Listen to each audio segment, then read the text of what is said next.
I should start by saying I'm an agronomist, a soil scientist. My job is to solve puzzles made of dirt and chlorophyll. I look at sick plants and I figure out why they're sick. Nutrient deficiency, pH imbalance, fungal infection. It's all just data. A problem waiting for a solution.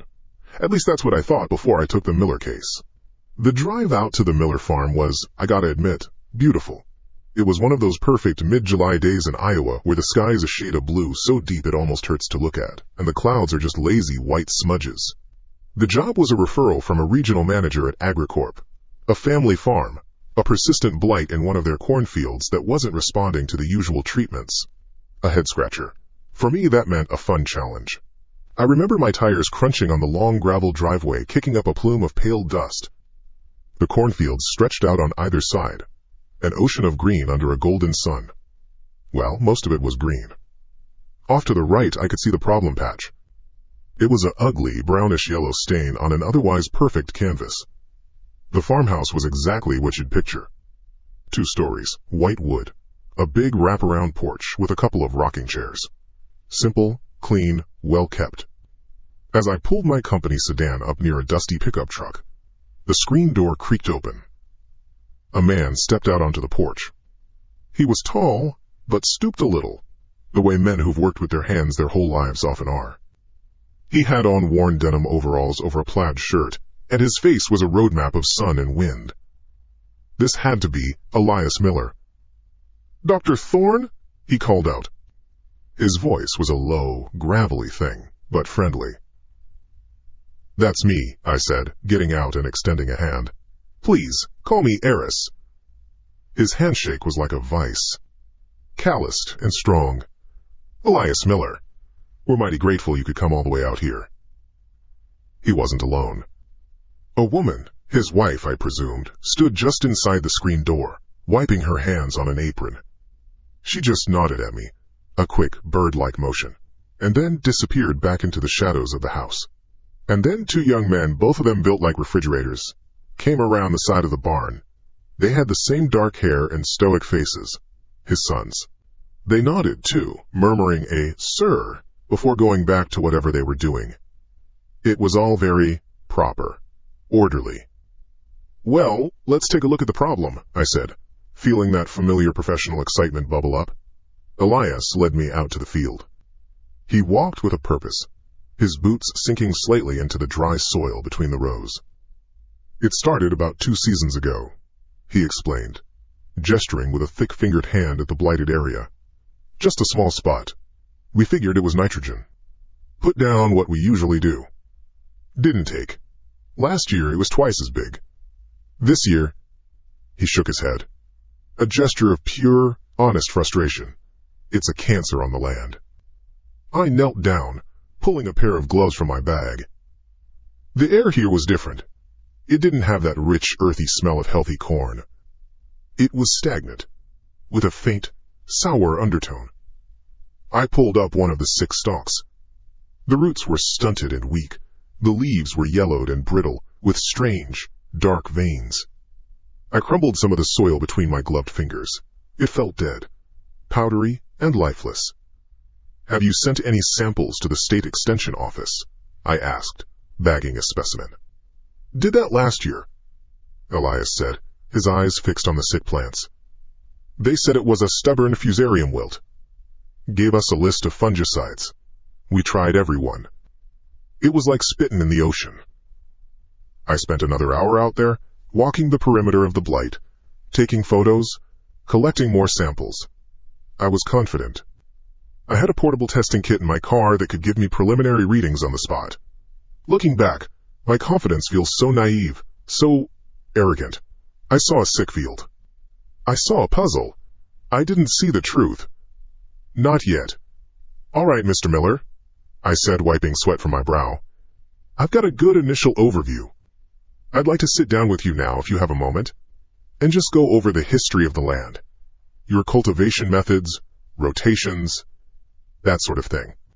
I'll record it, if that's okay, just for my own notes." "Whatever you need, son," he said, his weary face breaking into a surprisingly warm smile. The wife's made lemonade. We sat at a large, scarred wooden table in their kitchen. The room smelled of cinnamon and floor polish. The promised lemonade was cold and tart. It was all so disarmingly normal. I set my small, silver digital recorder on the table between us. I pressed the red button. A tiny green light blinked on. "Okay," I began, pulling out my notepad. "Just for the record, this is Dr. Eris Thorne, conducting an initial interview with Mr. Elias Miller, July 14th. Mr. Miller, records show your family has farmed this land for, is it 4 generations? Going on 5, he said with a hint of pride. My great-great-grandpappy broke this soil. The first 20 minutes of the interview were textbook. We talked crop yields, rainfall patterns, the switch from horse-drawn plows to tractors. Elias was open, clear, his memory sharp. He was the ideal subject, knowledgeable and cooperative. The problem, I thought, was in the soil, not the farmer. Then I got to the core of my questions. "So let's talk soil amendments," I said, tapping my pen on the notepad. "Your file says you haven't used commercial chemical fertilizers in over 30 years. That's unusual, but admirable. Can you tell me what you've been using instead?" "Manure, compost, cover crops." This was it. The moment the air in the room changed. Elias didn't answer right away. He stopped looking at me.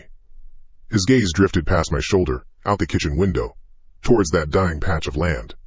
The friendly open farmer I'd been talking to just receded. Someone else, someone older and harder, looked out through his eyes. The silence stretched. The only sounds were the low hum of the refrigerator and the frantic ticking of a regulator clock on the wall. "We give the land what it needs," he said, his voice dropping to a low murmur. It wasn't evasive, not really, it was something else.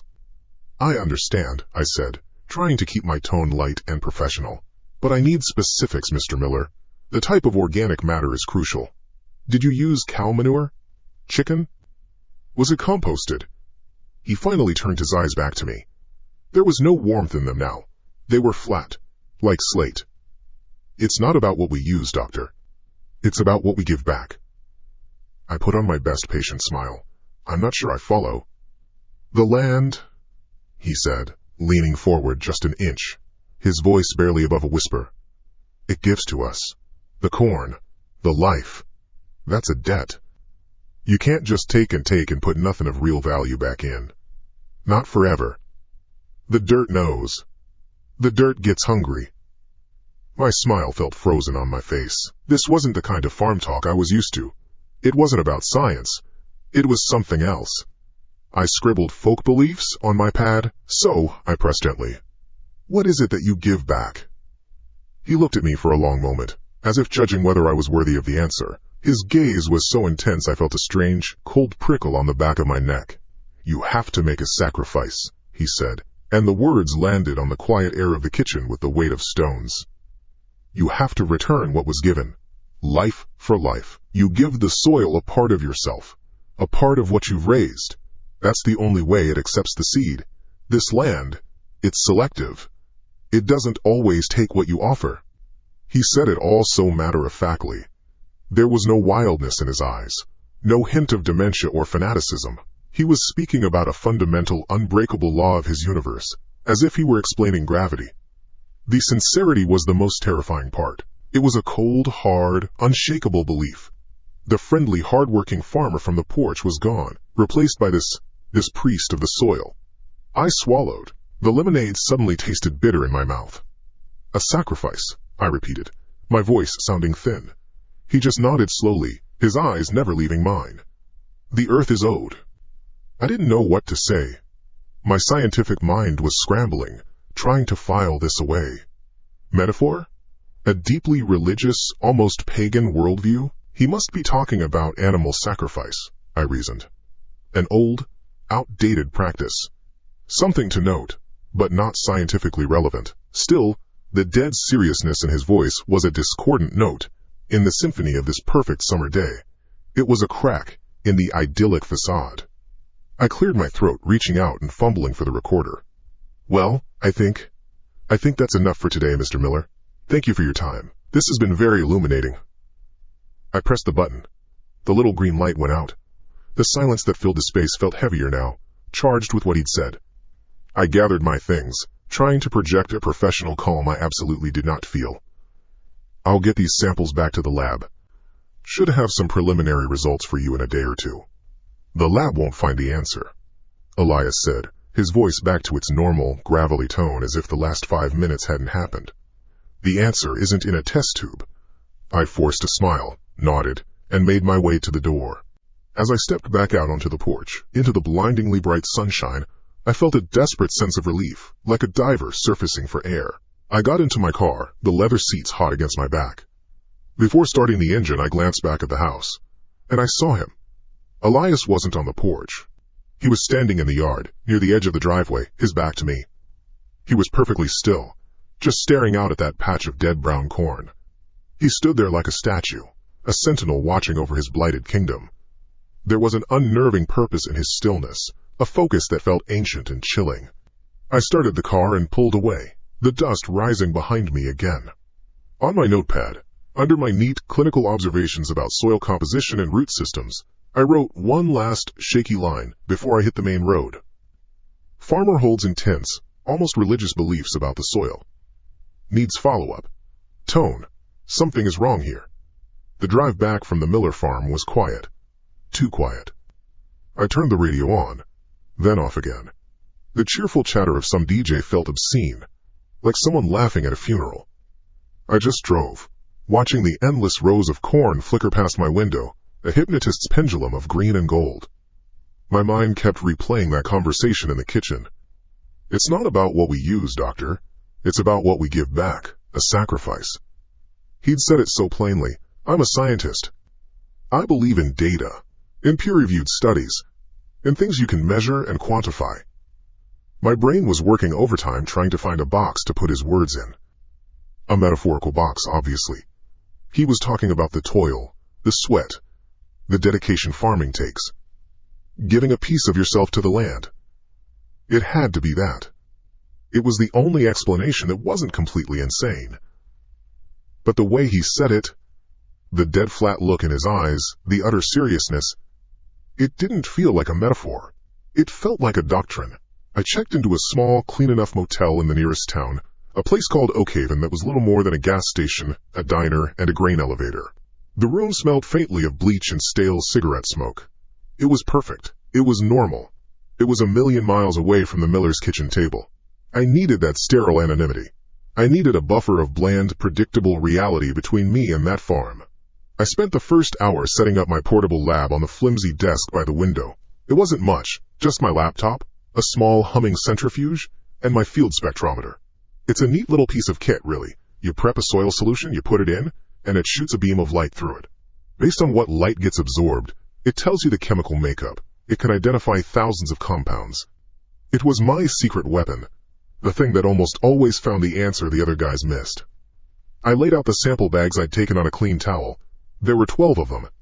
4 from the heart of the blighted patch, that dead, powdery dirt. 4 from the healthy, thriving rows right next to it. And 4 from a fallow field on the far side of the property. Land that Elias said they hadn't touched in years. Control groups. Good science is all about control groups.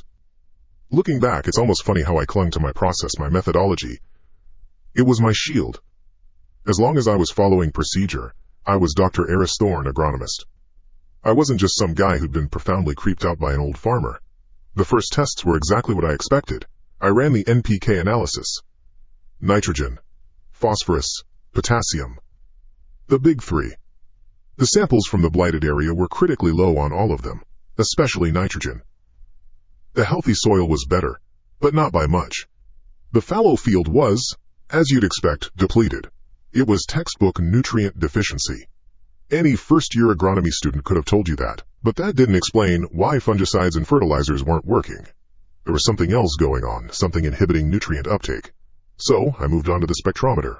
This was the deep dive. This was where the answers were. I started with the healthy soil sample. I prepped the solution, pipetted it into a cuvette, and slid it into the machine. I hit run and watched the graph begin to draw itself on my laptop screen. A few peaks here and there. Normal stuff. Trace minerals, expected organic compounds from decaying plant matter. It was a clean, boring baseline. Good. Next, the fallow field. I ran the same test. The graph was even flatter. Less organic matter, less of everything. Again, totally normal. I was ticking boxes, ruling things out.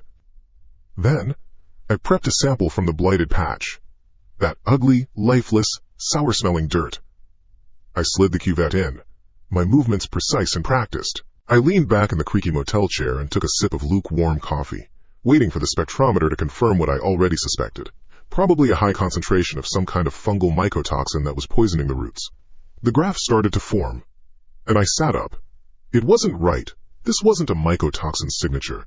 This wasn't any kind of fusarium or blight I'd ever seen. The screen was filling with peaks. Huge, complex, jagged peaks in the high molecular weight organic range. They were off the charts. The machine's software was trying to match them to its library, and it was coming up with nothing. Red error messages started to pop up. Unknown compound. Unknown compound. Unknown compound. My heart started to beat a little faster. This was it. This was the puzzle. The purely scientific side of my brain took over, the part that loved a mystery. I dumped the sample, cleaned the cuvette, and ran another one from a different bag from the blighted zone. Same result. The exact same jagged, unidentifiable signature. It was like a chemical fingerprint, and it was all over this dead soil. I spent the next hour running it again and again. I re-ran the healthy samples to make sure the machine wasn't malfunctioning. They came up clean every time. The problem wasn't the machine, it was in the dirt, and it was something I had never, ever seen before. It wasn't a mineral. It wasn't a known chemical contaminant. It wasn't plant-based. The structures were too complex, too organized. They looked more like broken down proteins and lipids, but on a scale and in a concentration that made no sense. For a fleeting, absurd moment, I thought maybe a tanker truck full of some bizarre industrial waste had overturned here decades ago. But that didn't fit with the Miller family history, the generations on that land. I knew I was out of my depth. My field kit was great, but it was a rowboat. I needed a battleship. The main AgriCorp lab in Des Moines had a mass spectrometer the size of a car. It could tell you the exact atomic weight of every molecule in a sample. It didn't just identify fingerprints. It could reconstruct the whole hand.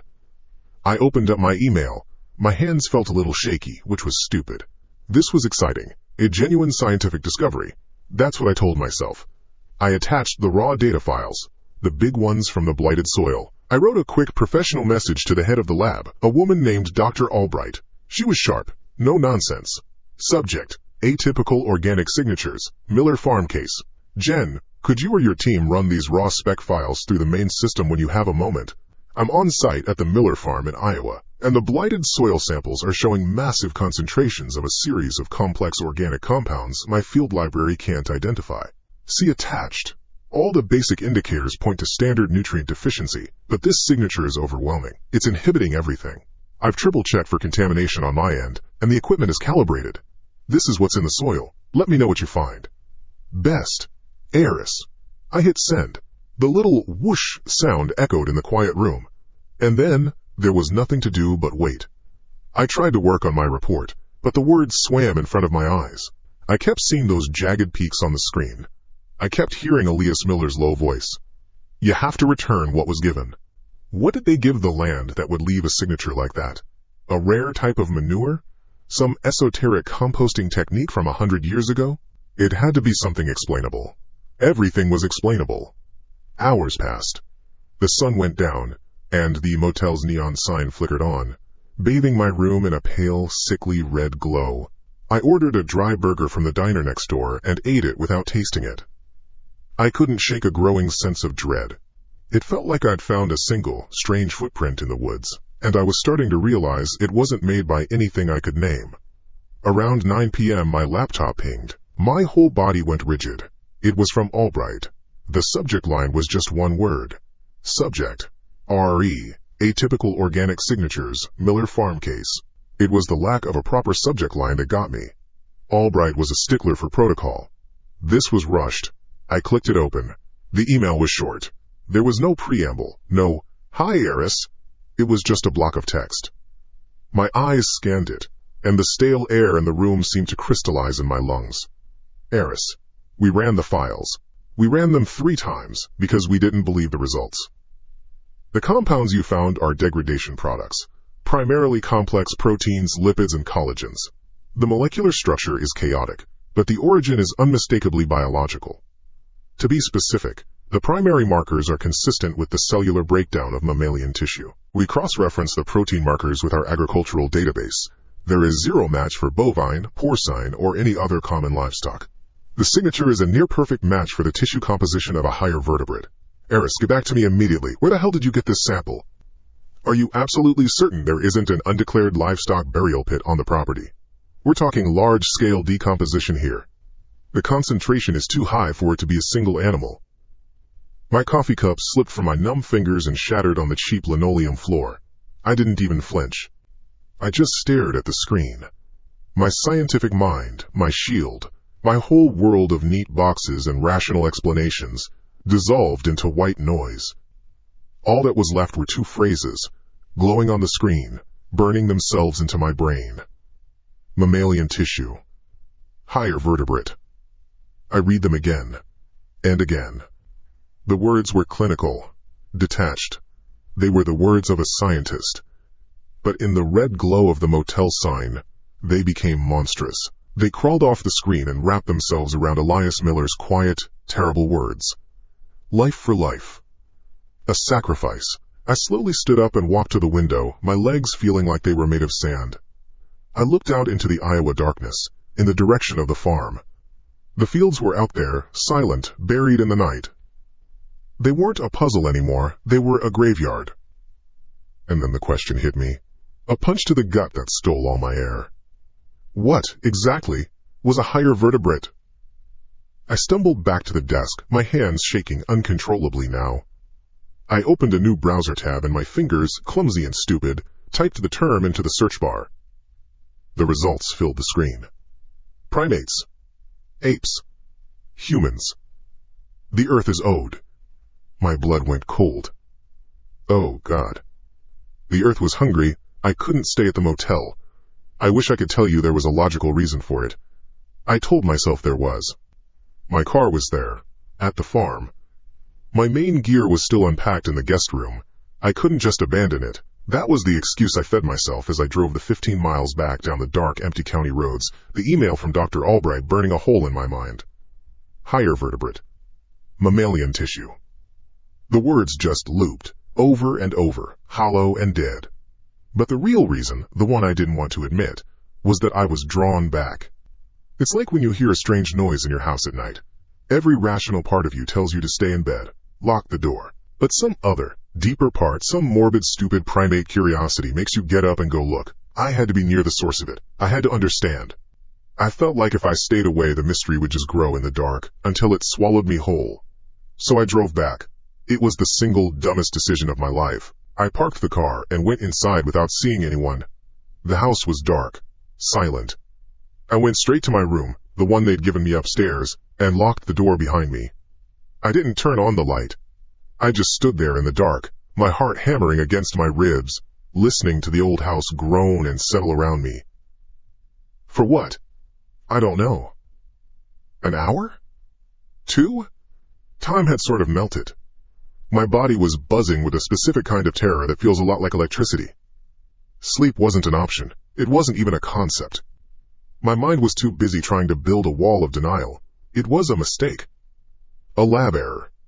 A buried pet cemetery from 100 years ago. It had to be. That's when I heard it. It wasn't loud. It was a sound that you almost feel more than you hear. The soft, rhythmic scrape of a shovel against hard, dry earth. Scrape. Thump. Scrape. Thump. It was coming from outside, from the direction of the blighted field. My blood went cold. All the flimsy walls of denial I'd just built came crashing down at once. I crept over to the window, moving like a thief in my own room. The window looked out over the back of the house, over a small, patchy lawn, and then, beyond that, the vast, pale expanse of the sick cornfield under a high, bone-white moon. And they were out there. All of them. Elias. His 2 sons, who looked like giants in the moonlight. And even his wife, the quiet woman I'd only seen bustling in the kitchen. She stood, a little apart, a still, dark silhouette. They were in the middle of that dead patch, the very place I'd taken the samples. A dark rectangular hole was open in the ground at their feet. The sound I'd heard was Elias, his face grim and set, methodically patting down the pile of dirt beside the hole with the back of his shovel. Then the two sons moved. They moved together, without a word, like they shared one mind. They walked over to something I hadn't seen at first, something lying on the edge of the dead patch. It was a burlap sack. A huge one, but it wasn't shaped like a sack of feed or grain. It was lumpy. Wrong. There was a long, definite shape in it and other, smaller shapes. It was heavy. So heavy that when the two boys, both of them built like lumberjacks, bent to lift it, they strained. Their muscles bunched under their thin shirts. They got it up between them, one at each end, and began to carry it toward the hole. My brain was screaming. It was just screaming. A high, thin wail of pure panic. What is in the bag? What is in the bag? I fumbled for my phone. My hands were shaking so badly I almost dropped it twice. I had to get this. I had to have proof. This wasn't science anymore. This was something else entirely. I raised the phone, my thumb swiping clumsily to open the camera app. I pointed it through the glass, trying to steady my hands, trying to zoom in. The screen lit up. A small, perfect rectangle of pale blue light in the darkness of my room. It was a fatal mistake. Out in the field, one of the sons stopped. He didn't seem to have heard anything, but he just paused. Then, slowly, he tilted his head back, and his face came up out of the shadows. And he looked directly at my window. He wasn't squinting, he wasn't searching. His eyes, even from that distance, seemed to find me instantly. There was no surprise on his face, no anger, no expression at all. It was the most terrifying thing I have ever seen. It was the blank, placid look of a butcher looking at a pig. It was a look of simple acknowledgement. There you are. He didn't shout. He didn't point. He just stood there, holding his end of that awful heavy sack, and stared right through the glass, right through the dark, and into me. His brother stopped too, turning to see what he was looking at. Elias lowered his shovel. The night went completely silent. I didn't even make a sound. I just jerked back from the window, stumbling, and fell hard onto the floorboards. My phone clattered out of my hand and slid under the bed. I scrambled backwards on my hands and knees until my back hit the wall, my legs drawn up to my chest. I sat there, in the dark, shaking, just violently, uncontrollably shaking. I didn't dare look out the window again. I didn't dare move. I just listened. I expected to hear shouting. I expected to hear footsteps storming the house, the sound of my door being kicked in. But there was nothing. Just the whisper of the wind through the eaves of the old house. After what felt like an eternity, I heard it again. The soft scrape and thump of the shovel. They were just finishing. They knew I had seen them. And they were finishing the job. The calm, methodical sound was 1,000 times more terrifying than any shout would have been. It was a message. What you saw doesn't matter. We are not afraid of you. You are not a threat. You are just here. I stayed on that floor all night. Every creak of the house was them coming up the stairs. Every rustle of leaves outside was them standing beneath my window. But nothing happened. The sun eventually came up, spilling weak gray light into the room. I felt raw, hollowed out. I was exhausted, but the fear was a drug keeping me wide awake. For a moment, in the safety of the daylight, I tried to lie to myself. It was a dream, a hallucination.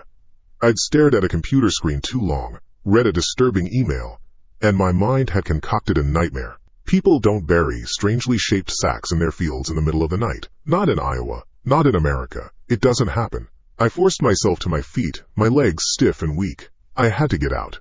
Not later. Now. I'd leave the equipment. I'd leave everything. I just had to get in my car and drive, and never, ever, look back. I unlocked my door, my ears straining for any sound in the house. Silence. I walked down the stairs, each step a small thunderclap in my own ears. The house was empty. The kitchen was clean, spotless, as if nothing had happened. I pushed open the back door and stepped out into the cool morning air, heading for my car. And that's when I saw it. It wasn't a dream. My car sat where I'd left it, but it was listing badly to one side. I walked closer, my stomach turning to a block of ice. It wasn't just one tire, it was all four of them. They were completely flat, slumped down to the rims. And this wasn't a slow leak. I could see the gashes, neat, deep slits in the sidewall of each tire. A knife's work. Morning, doctor. I spun around. Elias Miller was standing by the corner of the barn holding a cup of coffee. He was smiling. It was a pleasant, neighborly smile that was completely, horrifyingly wrong. It didn't reach his eyes. His eyes were the same as his son's had been last night. Flat. Empty.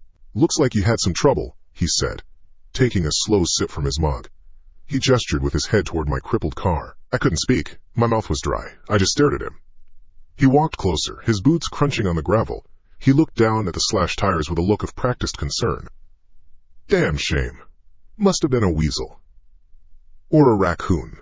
They get into a frenzy sometimes, chew on anything that smells like rubber. Nasty critters. A weasel." He said it was a weasel.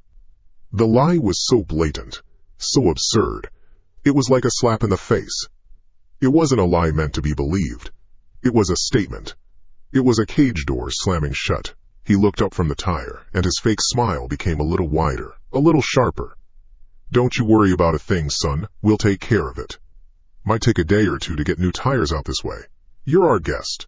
You just relax. The land will provide." I stood there, frozen in the morning sun, surrounded by the rustling corn. He knew. They all knew. Last night, I was a scientist, an observer. I was looking at them through a window. Now, I understood. The window was gone. I wasn't looking at the exhibit anymore, I was in it. There's a specific kind of quiet that comes after a threat has been made clear. It isn't peaceful. It's the quiet of a fuse burning. Every normal sound, the drone of a fly, the rustle of a curtain in the breeze, the house settling, becomes a part of the countdown. I spent the morning sitting on the edge of the bed in my room, just listening. I could hear them downstairs, the faint clink of cutlery, the murmur of their voices. They were having breakfast, as if they hadn't just taken a man hostage. The sheer, calm domesticity of it was more terrifying than any threat. Elias's words from that morning played on a loop in my head. The land will provide. He wasn't just talking about tires. That phrase had a weight to it now, a terrible, heavy meaning that I could feel in my bones. I was the provision. My mind, trained for logic and data, was struggling to accept this. It kept trying to file the Millers under familiar categories. Religious fanatics, paranoid isolationists, maybe just backwoods bullies trying to scare me off. But then the image of that sack, that lumpy, man-shaped sack, would flash in my memory, and all the rational explanations would evaporate. I knew I couldn't just wait. Waiting meant letting them choose the time. Waiting was surrender. My car was useless. My phone was a brick. I checked it a dozen times, walking from one side of the room to the other, holding it up to the window like some kind of offering to a satellite god. Nothing. Always just those two words, no service. To be a scientist in the 21st century is to be connected to a global network of information. Without it, I felt like my brain had been cut in half. I was alone, truly alone, in a way I hadn't understood was possible anymore. So I had to move. I had to find something. Proof. A weapon. A way out. Anything. And my mind kept coming back to one place. The one place they had, from the very beginning, made clear was off limits. The old, weathered shed that stood between the barn and the house. Elias had waved a hand at it on my first day. "Just old tools and junk in there," he'd said. "No need to bother with it. Locks rusted shut anyway." He said it so casually, but there was an edge there, a warning. The key was their routine. They were farmers. Their lives were dictated by the sun and the needs of the land. Around mid-morning, I heard the old pickup truck rumble to life. I peered through a slit in the curtains. Elias and his two sons, tall and silent, climbed in. They were heading out to the far fields, the healthy ones, on the other side of the property. For a moment I saw the mother, standing on the porch, wiping her hands on her apron as she watched them go. Then she turned and went back inside. This was my chance. It probably wasn't a big window of time. I had to assume the woman was still in the house. I had to be quiet. My heart was a frantic drum against my ribs. I took off my boots, my socks padding silently on the old wooden floorboards. Every creak of the stairs was a gunshot in the silence of the house. I paused on the landing, listening. I could hear a faint humming. The mother, singing to herself in the kitchen. I slipped out the back door, closing it so gently the latch didn't even click. The sun was bright, making the yard feel exposed and hostile. I felt like I was on a stage, 1,000 unseen eyes watching me from the cornrows. I moved quickly, keeping the main bulk of the barn between me and the kitchen window. The shed was bigger up close. The wood was silver gray with age, warped and splintery. The lock on the door was just as Elias had said, a heavy, old-fashioned padlock. Its surface, a crust of orange rust, rusted shut. Yeah, right. It was a lie, just like the weasel. This lock wasn't just there to keep people out. It was there to keep something in.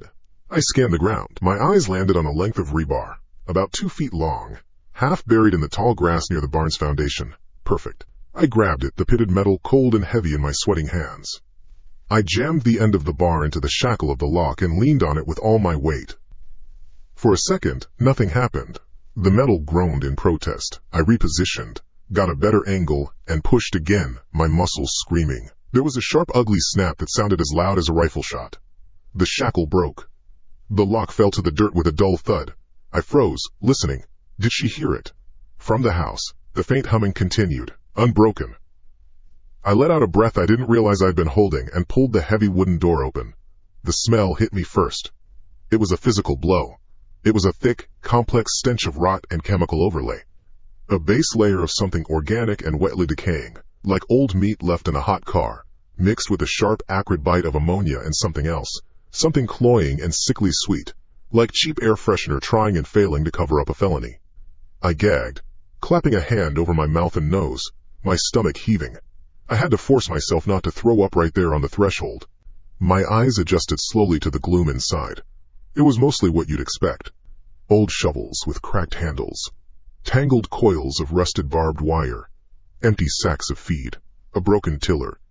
Dust motes danced in the single shaft of sunlight, coming from a grimy, cobwebbed window high on the far wall. But the smell wasn't coming from the old farm equipment. It was coming from the back corner. I forced my legs to move, stepping deeper into the shadows, and that's when I saw it. Tucked away behind a stack of old tires, there was a pile of things that did not belong here. It wasn't a neat pile. It was a heap, a jumble, as if things had been tossed there over time. The first thing I recognized was a backpack. A modern, expensive-looking hiking pack, the kind you'd see on a college kid. It was a bright blue Osprey, now stained with dirt and something darker. It looked almost exactly like the one my own little brother used. Lying next to it was a woman's purse, its strap broken, and wallets. 2 of them, maybe 3, lying open and empty on the floor like discarded oyster shells. My blood ran cold. I knelt, my hands shaking. I reached out and picked up the backpack. It was heavy. I unzipped the main compartment. Inside was a neatly folded University of Colorado sweatshirt and a half-eaten bag of trail mix. This wasn't junk. This was someone's life. I dropped the bag and my gaze fell on something else. A driver's license, peeking out from under a fold of the purse. I picked it up with trembling fingers. The face was a young woman, smiling, blonde hair from Ohio. Her name was Sarah, born in 1999. She would have been around 24. A tourist maybe, like the little laminated card attached to her purse suggested, a pass to a national park out west. This was the source of the high vertebrate mammalian tissue. It wasn't a century-old pet cemetery. It was Sarah. It was the owner of the Colorado backpack. They hadn't just been buried in the field. They had been processed. The words surfaced in my scientific mind. Cold and clinical and utterly obscene. That chemical smell, the ammonia, it was for breaking things down, for turning people into fertilizer, into provision for the land. My body started to shake uncontrollably. I stumbled backward, my hand brushing against the last part of the pile. It was the worst part.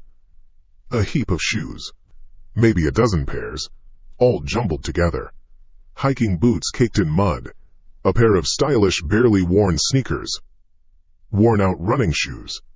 A single, small leather sandal. Each pair was a ghost. Each pair was a story that ended right here, in this foul-smelling shed in the middle of Iowa. They weren't just killing people. They were collecting them. They were harvesting them. I had been so arrogant. I came here thinking I was the expert, the man of science come to diagnose a sick patch of dirt. I thought the Millers were the subject of my study. But I'd had it backwards the whole time. From the moment I'd arrived, I was the specimen. They were observing me, testing me, seeing if I was suitable. The friendly welcome, the quiet meals, the patient answers to my questions. It was just a farmer inspecting his livestock before the slaughter.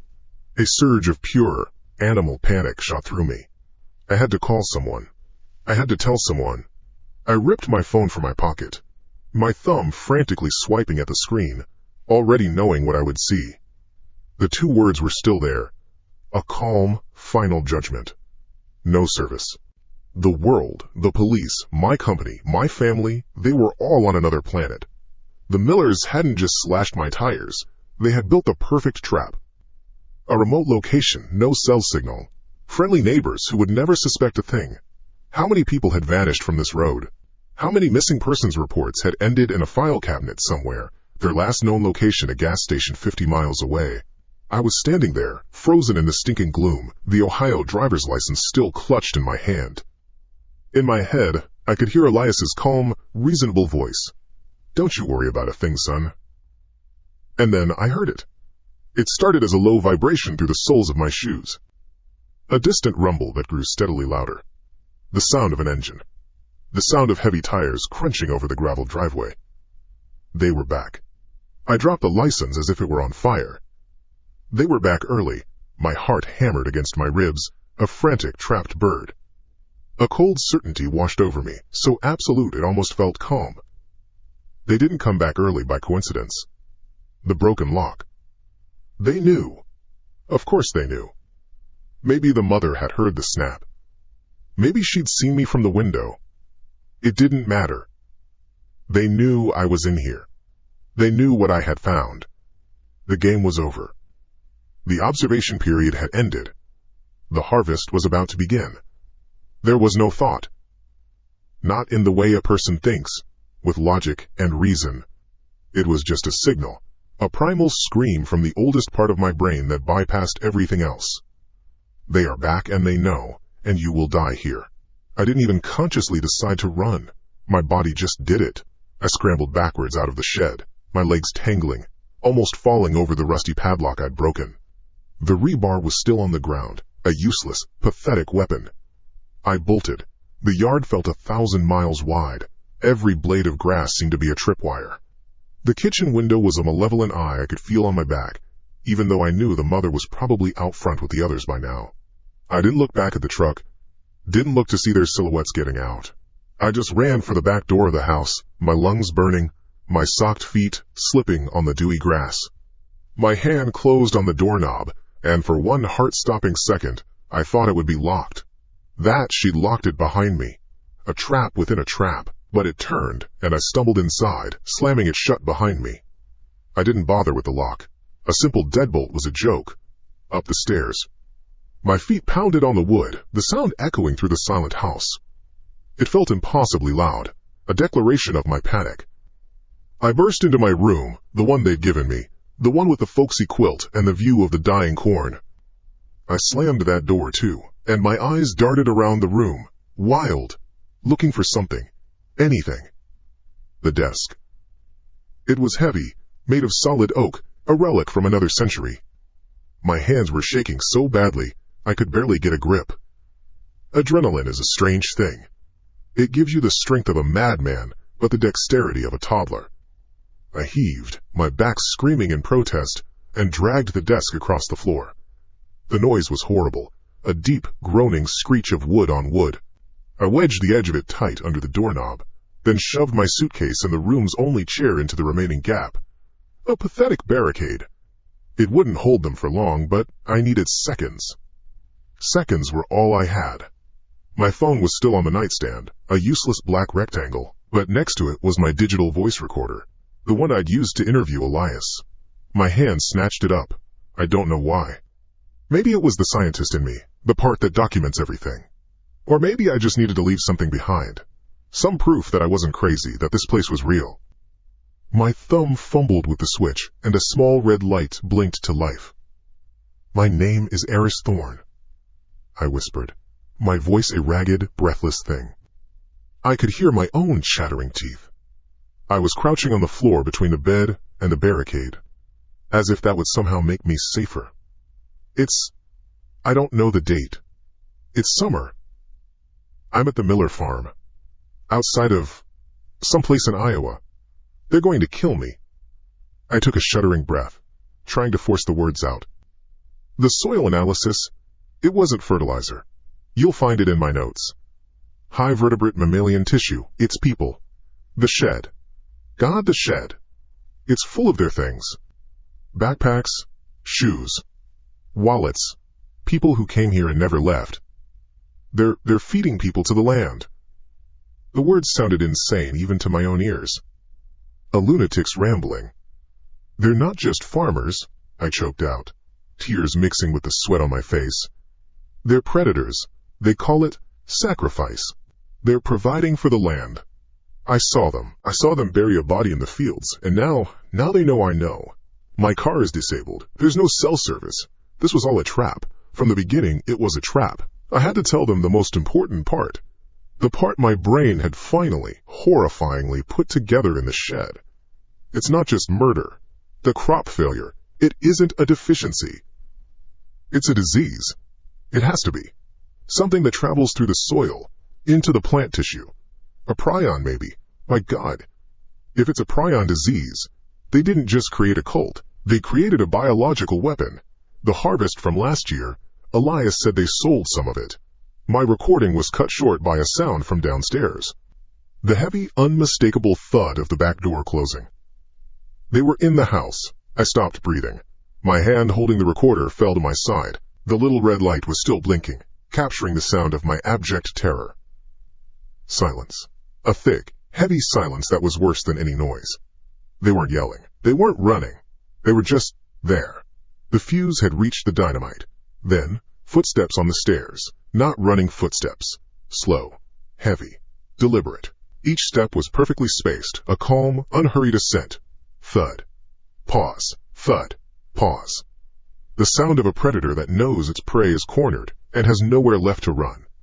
It was the sound of complete and total control. It was the sound of Elias Miller. Maybe his sons were with him. I pictured them all, their faces blank and patient, coming to collect their harvest. The footsteps stopped right outside my door. The silence that followed was the longest 10 seconds of my life.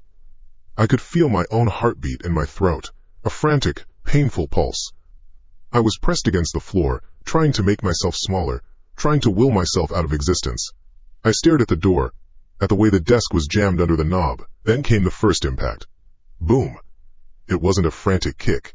It was a solid, measured, powerful blow, like someone swinging a sledgehammer. The entire door shuddered in its frame. The desk scraped back a fraction of an inch against the floor. Dust rained down from the doorframe. My whole body flinched, a gut-level reaction to the pure, brute force of it. A moment of silence. And then, boom. Again. The same spot. The same measured rhythm. The wood around the lock began to splinter, the white, raw wood showing through the old paint. They weren't trying to scare me. They were just taking the door apart, piece by piece.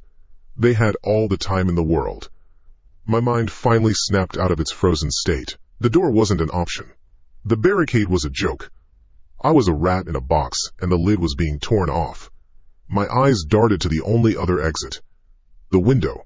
Boom. A crack appeared, running from the lock set up to the top hinge. The desk slid another inch. I scrambled on my hands and knees over to the window. It was an old sash window, painted shut years ago. I fumbled with the lock, my slick fingers unable to get a purchase. It wouldn't budge.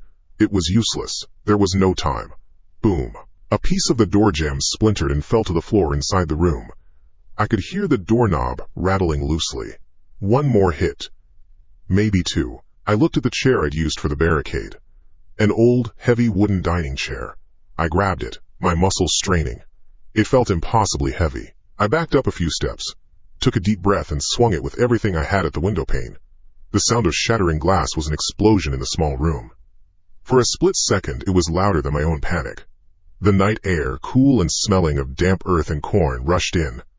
I didn't hesitate. I used the leg of the chair to smash out the remaining shards of glass from the bottom half of the frame, ignoring the pieces that flew back and peppered my face and arms. Crack, boom. The door broke. The desk shot backwards, gouging a deep scar in the wooden floor as the door slammed open against it. stopped only by the weight of the furniture. I could see the hulking shape of one of the sons in the doorway, his face a mask of shadow. I wasn't thinking about the fall. I wasn't thinking about the broken glass still jagged in the frame. I just threw myself through the opening. Pain. A searing white-hot pain as the glass in the sash tore at my side and my leg. It was a deep, shearing cut, and I felt a warm wetness instantly soaking through my jeans. I fell, tumbling through the air for what felt like an eternity, but was only a second, and hit the ground hard. The impact knocked the wind out of me, my shoulder and hip taking the brunt of the fall onto the soft manicured lawn below the window. For a moment I just lay there, gasping, a constellation of pain signals firing all over my body. The world was a spinning, dark mess. Then I heard a voice from the window above. It was the mother. Her voice wasn't panicked or angry. It was just disappointed. "He's out." That's what got me moving. I pushed myself up, my legs screaming in protest. Blood was running down my shin, hot and slick. I looked up and saw the silhouettes of the two sons scrambling over my pathetic barricade. They would be down the stairs in seconds. I ran. I ran like an animal runs, on pure, unthinking instinct, away from the house, away from the light spilling out of the windows and the broken doorway. I ran towards the darkness, towards the corn. The first few rows of stalks hit me like a wall. The tall, dry leaves whipped across my face and arms, stinging like paper cuts. The sound was deafening, a constant, panicked shh as I crashed through them. The ground was uneven, rutted from the tractor, and I stumbled, catching myself before I fell. I was in their world now, their domain, a maze of green and black under the moonless sky. I could hear them behind me. They weren't trying to be quiet. They were crashing through the corn just like I was. The sound of their pursuit, a constant, terrifying echo of my own. I pushed myself harder, my lungs on fire, the pain in my leg a dull, throbbing drumbeat. I was running blind, pushing deeper and deeper into the endless rows, having no idea if I was running toward a road or just further into their property. The stalks all looked the same. Every direction was a wall of whispering leaves. It was like drowning on dry land. My own ragged gasps were a roar in my ears. The rustle of the corn, the rustle of my pursuers, the sounds were starting to blend together. I couldn't tell how close they were. They felt like they were right behind me. They felt like they were all around me. And that's when I heard it. A voice that cut through the chaos, through the sound of my own heart trying to beat its way out of my chest. It wasn't yelling. It was calm. It was conversational. It was the voice of Elias Miller, carrying unnaturally far in the still night air.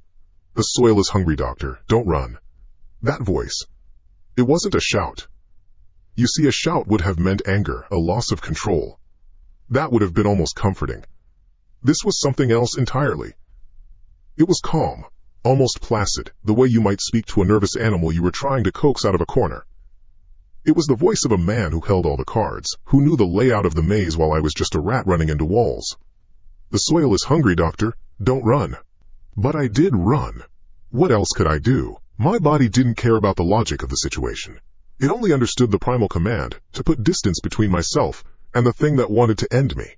The pain in my leg was a white-hot agony now, a screaming fire that radiated from my calf up to my hip with every clumsy, stumbling step.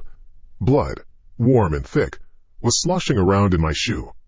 The corn stalks were a blur of green and black whips, lashing at my face and arms, tearing at my shirt. The sound was immense, a constant roaring rustle that filled the world, punctuated by my own ragged, sobbing breaths. I couldn't hear them behind me anymore, not over the sound of my own panic. And that was somehow worse. Were they right behind me? Were they flanking me? Was Elias standing still, just listening, knowing exactly where I was? Every row looked the same. It was a perfect, geometric hell. I'd try to turn, to cut across, but it made no difference. Just more walls of whispering leaves, more uneven, rutted earth under my failing feet. My lungs felt like they were full of broken glass. My vision started to swim, dark spots blooming at the edges. I knew I couldn't keep this up. It was a simple equation. I was bleeding, panicking, and lost. They were home. My foot caught on something. A root? A rock? I'll never know. And my trajectory changed from a forward sprint to a downward tumble.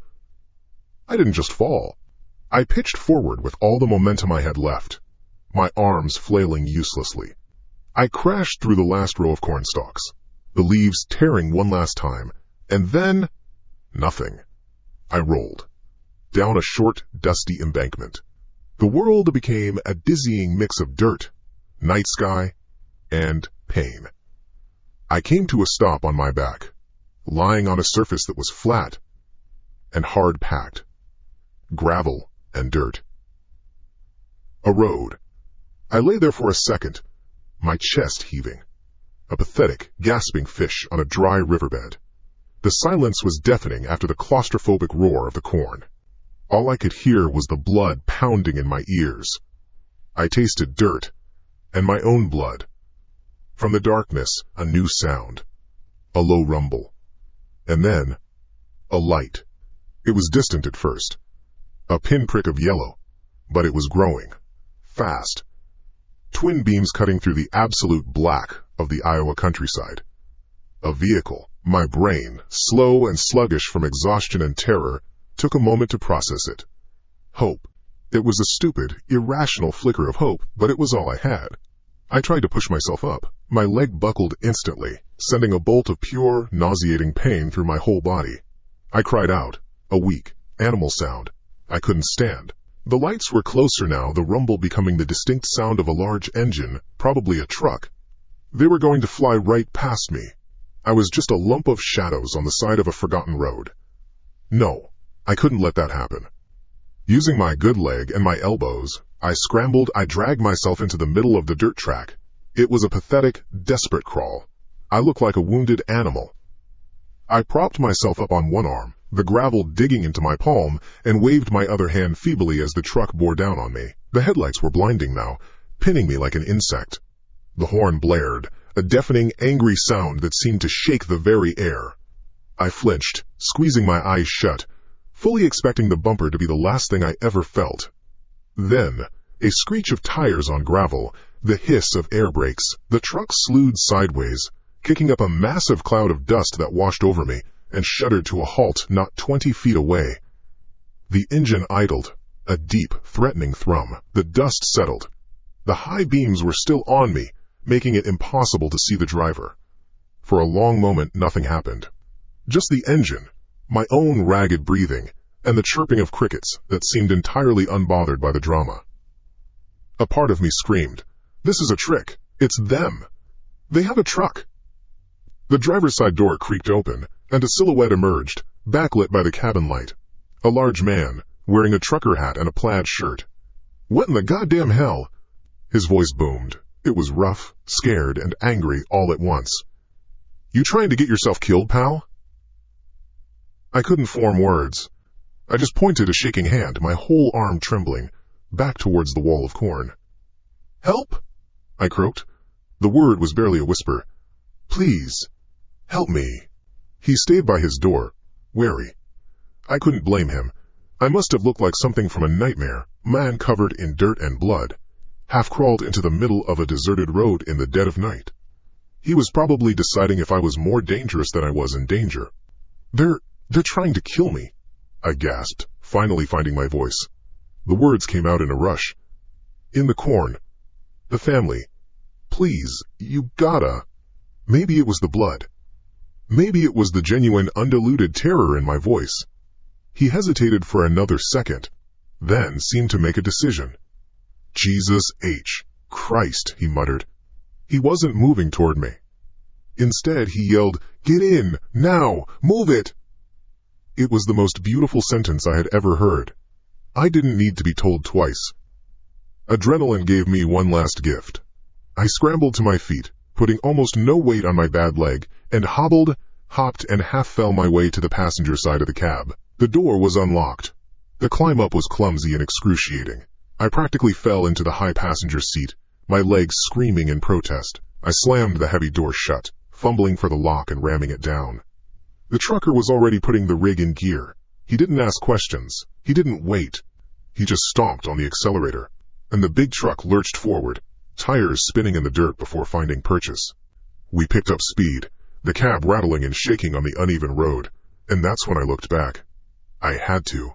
I twisted in my seat, ignoring the shooting pain in my side from the broken glass, and stared out the rear window. They were there, at the edge of the cornfield, right where I had fallen out. Elias, his silent wife, his two hulking sons. They stood in a neat line, their forms clear against the dark backdrop of the corn. They weren't running, they weren't yelling, they weren't even moving. They were just standing there, four silent silhouettes, watching the red taillights of our truck disappear into the night. It wasn't the look of defeat. It was the look of farmers watching a single seed blow away on the wind, knowing they still had the whole field. The truck hit pavement a few miles later. The driver, a man named Frank, finally spoke once we were under the steady hum of highway asphalt. He asked a few questions. I gave him a few broken, insane-sounding answers. He wisely stopped asking and just focused on driving. He called 911 on his radio, told them he'd picked up a badly injured man babbling about a murderous family, and that he was taking me to the hospital in the next county over. The weeks that followed were a blur of antiseptic smells, police interviews, and the dull, throbbing ache of trauma. My leg needed scores of stitches, but there was no permanent damage. The cut on my side was nasty but clean. Physically, I was told, I'd make a full recovery. Mentally was another story. I told the police everything, the evasiveness of Elias, the soil samples, the shed, the things that belonged to other people, the ritual I saw, the chase. I sounded like a raving lunatic, and I knew it. To their credit, they took it seriously. A state police team went out to the Miller farm. They found it completely deserted. The house was tidy, the doors unlocked. The truck with the flat tires was still there. The broken window in my room was the only sign of any disturbance. The shed was empty, scrubbed clean. They dug where I told them I saw the Millers burying the sack. They found nothing but turned earth. The family had simply vanished. They checked records. The Millers had owned that land for generations. There was no mortgage, no debt. It was like they had just been erased. The case stalled. Officially, it was an open investigation into a possible assault, with a side of missing persons. Unofficially, I knew the cops thought I'd had some kind of psychotic break or a bad reaction to some farm chemical. They were polite, but I saw it in their eyes. I went back to my apartment, back to my life, but nothing was the same. Every shadow was a figure. Every rustle of leaves outside my window was the sound of the cornfield. I couldn't sleep. But the real horror, the one that has truly broken me, didn't come from a memory. It came in a manila envelope from my company's head lab about a week after I got home. It was the final analysis of the soil and corn samples I had managed to send out before everything went to hell. I opened it with trembling hands, expecting it to just be the final nail in the coffin of my story, the proof I wasn't crazy. I scanned the main body of the report. It was what I expected. The lab confirmed the presence of complex organic compounds inconsistent with any known fertilizer. Under the section Unidentified Biological Matter, the analysis was stark. Multiple markers indicate tissue sources are high vertebrate, mammalian. Further DNA sequencing confirms source is Homo sapiens. There it was, cold, scientific proof. I felt a wave of grim vindication. I wasn't crazy. It was real. But that wasn't the end of the report. At the bottom of the page, there was a small note. See Appendix A, Pathogen Analysis of ZMA's Samples. I flipped the page. My blood ran cold. The language was clinical, detached, which made it 1 billion times more terrifying than any scream. The crop failure, the strange sickness in the plants, wasn't due to a nutrient deficiency or a normal blight. The plant cells themselves were infected. The report identified the infectious agent as a misfolded protein, a prion. Specifically, a variant they had never seen before. It was incredibly aggressive and horrifically stable. It thrived in the soil, was drawn up through the roots and integrated itself into every part of the plant, the stalk, the leaves, the silk, and the kernel. Then came the final paragraph. The paragraph that I now see every time I close my eyes. In vitro modeling and animal testing, it read, suggest a terrifyingly high probability of cross-species transmission to humans via ingestion. The prion targets the cerebellum and frontal lobe, leading to a progressive and fatal neurodegenerative disorder with an estimated incubation period of 6 to 18 months. There is no known treatment or cure. The, quote, sacrifice, as described in Dr. Thorne's notes, was not a means of fertilization.